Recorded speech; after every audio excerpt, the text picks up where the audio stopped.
मैंने परसों भी कहा माताओं, भागवत छोड़िए, किसी पुराण में ऐसा नहीं कि द्वारपालों ने सुदामा को धक्का दिया, कहीं नहीं है। मैं आपसे क्या आपके चरणों में निवेदन करूं, किसी से कथा कराओ, जो कथावाचक कथा करे कथा कराओ, पर सुदामा की झांकी न बनाओ। सुदामा जी के झांकी का इतना अत्याचार हमने कर दिया, इतना भिखारी बना दिया सुदामा जी को। केवल कथावाचक अपने पेट भरने के लिए करता है ये सब ड्रामे। कथावाचक का पेट इतना बड़ा हो गया, उसके बच्चे यजमान की दक्षिणा से नहीं पल रहे हैं, सुदामा जी से भीख मंगवा रहा है। और इन कथावाचक ठेके पर ले आते हैं सुदामा को बनाने के लिए।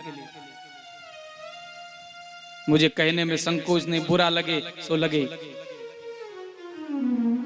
बामन भगवान को कमंडलू पकड़ा करके पंडाल में भेजते हैं, ला दक्षिणा मांगकर मेरा पेट भर।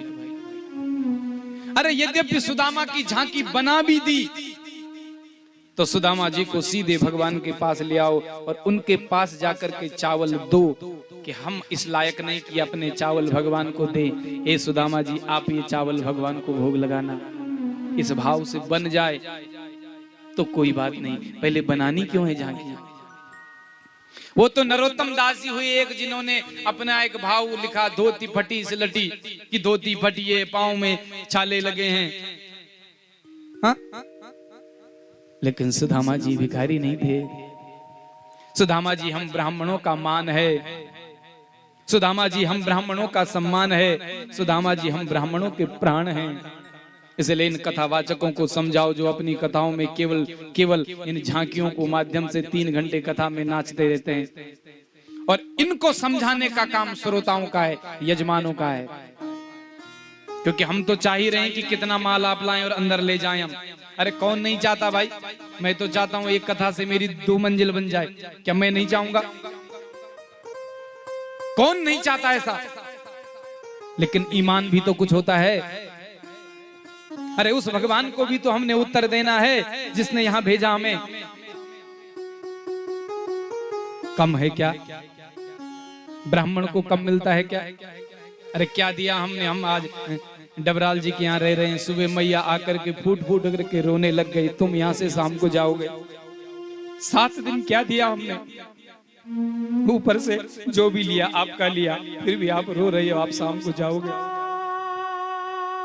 इतना प्रेम मिलने के बाद भी ब्राह्मण अगर इतना कुकृत्य करेगा, तो उस ब्राह्मण को, उस कथावाचक को नरक में भी जगह नहीं मिलेगी। इसीलिए समझो, ब्राह्मण की भावना की कदर करना सीखो। और अपने ग्रंथों में जो हमारे महापुरुष हैं, उनका अनादर न करो।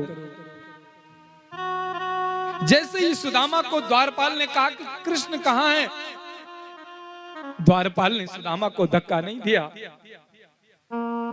द्वारपाल सुदामा जी को लेकर के तम बिलोक चितो दूरात,